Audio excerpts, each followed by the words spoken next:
A 1979 New York Times article described her story as one of the Western world's most intriguing and convincing cases of reincarnation. Dorothy Eady was born into a lower middle-class family in London in 1904. She was an only child, and she was absolutely adored by her parents.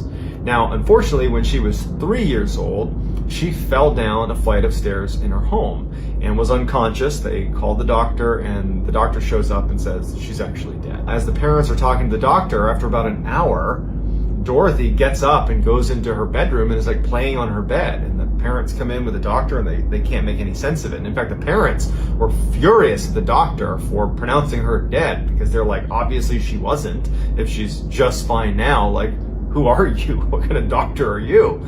But the doctor swears she was dead. Shortly after the accident, Dorothy develops a strange accent that they can't quite place, and doctors and specialists believe that she's suffering from something called foreign accent syndrome, which is fairly common amongst people with significant head injuries. Basically, it alters your speech, and to people that don't know any better, they might think that you just have a strange foreign accent. Dorothy also started telling her parents about this recurring dream she had, where she'd be near this huge building with these big pillars, and she'd be in this beautiful garden. She loved this garden. She talked about the beautiful flowers and her friends that were there, and it was just this unbelievable place. It was like this oasis next to this building. But she didn't know where it was, and she's 3-4 years old, so she's not able to articulate much what this is, but she was just in love with this garden and this location in her dreams, and she talked about it endlessly.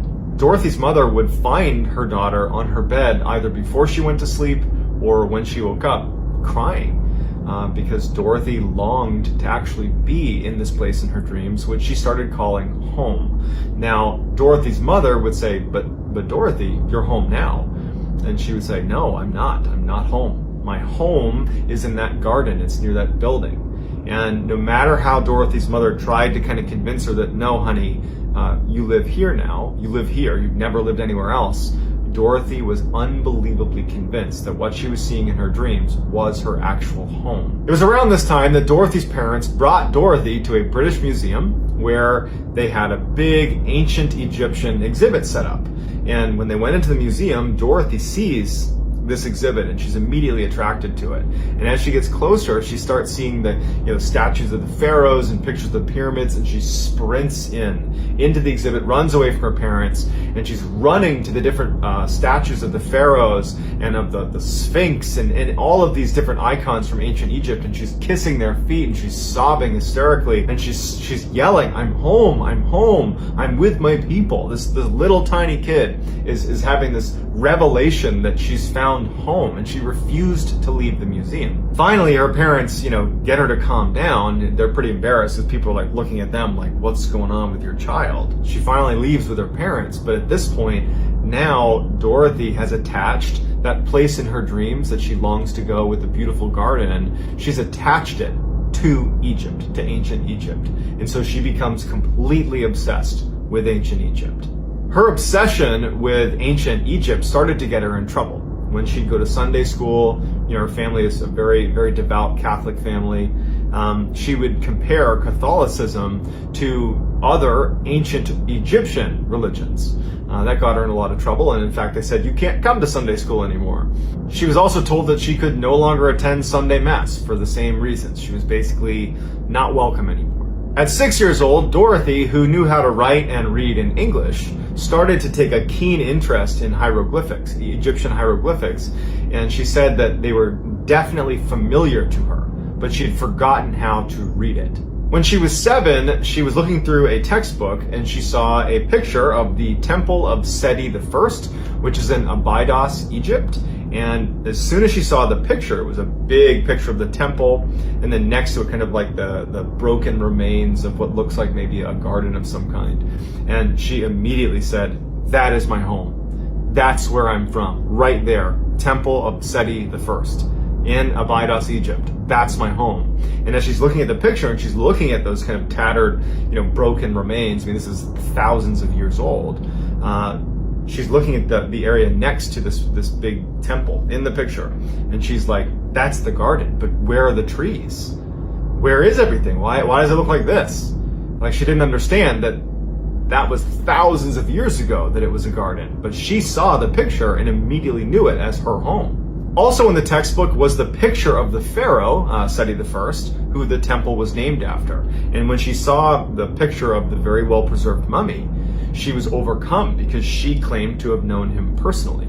At age 10, Edie was kind of discovered by world-renowned Egyptologist E.A. Wallace Budge, who offered to teach her how to read and write hieroglyphics, which she picked up almost instantly. Starting at 14, in addition to that recurring dream of the Temple of Seti and the garden right next to the Temple of Seti that she claimed was her home, she started having a recurring nightmare where she, in her former life, was in this subterranean enclosure, and she was being questioned by a high priestess who was demanding that she answered her questions, and when she refused, she was beaten. At 27 years old, Edie meets an Egyptian man and falls in love with him, but also, I'm sure on some level, she was marrying him to secure Egyptian residency, because as soon as they got married, they moved right back to Egypt, where she could be a resident. And actually, when they landed in Egypt, the first thing she did, she's overcome with emotion when she lands, and she starts kissing the ground and crying and saying, "I'm home, I'm home." Dorothy and her Egyptian husband have a son, and they name him Seti, just like the pharaoh Seti. Once Edie moved to Egypt, she started, by her account, getting visits from an entity known as Hor-Ra. Now, Hor-Ra, she claimed, was the spirit of the pharaoh Seti I. She would get into these almost trance-like states at night over that first year she was in Egypt. It was like she'd be sleeping, but then she would get up and be in this trance, and she would start frantically writing in hieroglyphics in the middle of the night. And her husband would wake up and he would see her doing this, and she was like, he couldn't stop her, he couldn't communicate with her. She was just in a trance recording what she was claiming Hor-Ra was telling her, was dictating to her that she needed to write down. And it was in fact about who she used to be. She used to be, according to Hor-Ra, a woman by the name of Ben Trishit, who lived 3,000 years earlier in the time of Pharaoh Seti I, and who lived in the Temple of Seti in and around that garden. So after a year of her going into these trances and writing in hieroglyphics, she had over 70 pages of transcript of what she claims was her story, and it goes like this. Before being born as Dorothy Edie, she was an Egyptian woman named Ben Trishit. Her father was a soldier, and her mother was a vegetable seller who actually died when she was just 3 years old. Unable to care for her, Ben Trishit's father placed her in the temple of Qam el-Sultan. She was then raised at the temple where she later became a priestess. When she was 12 years old, Ben Trishit was given two choices: either venture out into the world on her own or become a consecrated virgin and stay at the temple. Ben Trishit decided to take the vows. But a few years later, she meets Pharaoh Seti I, and they end up falling in love, and soon she becomes pregnant. When she is discovered to be pregnant, she was interrogated by the high priest and beaten when she refused to answer, a scene that corresponded to her childhood nightmare. Unwilling to put her beloved Seti through a public scandal, Ben Trishit took her own life. Edie's husband grew increasingly disturbed watching his wife go into these trances and write out the hieroglyphics. I mean, she's amassing all these pages of hieroglyphics. Her whole thing was just too much for him, and so he ultimately filed for divorce in 1936. Following the divorce, Dorothy and her young son leave and go live in another town near the Giza pyramids, and she starts going by the name Seti, which means mother of Seti. So she doesn't go by Dorothy Edie anymore. And at this point, she also takes a job with Egypt's Department of Antiquities, and she begins a very lengthy and highly successful career in Egyptology. For nearly 20 years, Seti would research almost exclusively the Temple of Seti I and learn everything about not only the temple, but the people who lived there, because it was where she believed she used to live. But it wouldn't be until 1952, when she's almost in her 50s, that she finally actually steps foot in Abydos. And it was because of a job transfer that put her there. And in fact, she took a pay cut to get this job. She was so desperate to just finally step foot in the place that she believed was her old home. As soon as she walked into the temple, the first thing she says is, "It's as if I've lived here before." And she quickly sets up a office in one of the temple rooms and spends almost all of her time there. And she even befriends a cobra and feeds the cobra daily, and just has this cobra friend that just hangs out with her, which no one could make any sense of. Lots of rumors swirled around whether this woman was sane, but because her contributions to Egyptology were so pronounced and so useful, that she was very highly regarded. But of all of her accomplishments, of all of the things that she did, the thing that she is most known for is when she was able, as soon as she got to the temple of Seti I, identify exactly where the garden was. For Seti, she'd been having dreams of this garden her whole life.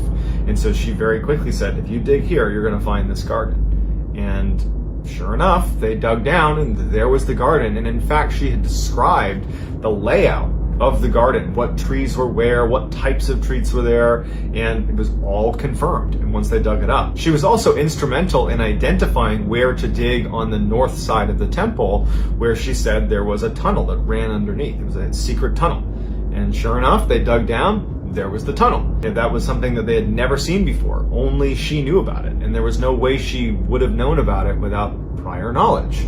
In addition, she also pointed researchers to search in a specific area, in an area known as the Valley of the Kings, for a tomb. And sure enough, almost exactly where she described, there was in fact a tomb that had never been discovered before.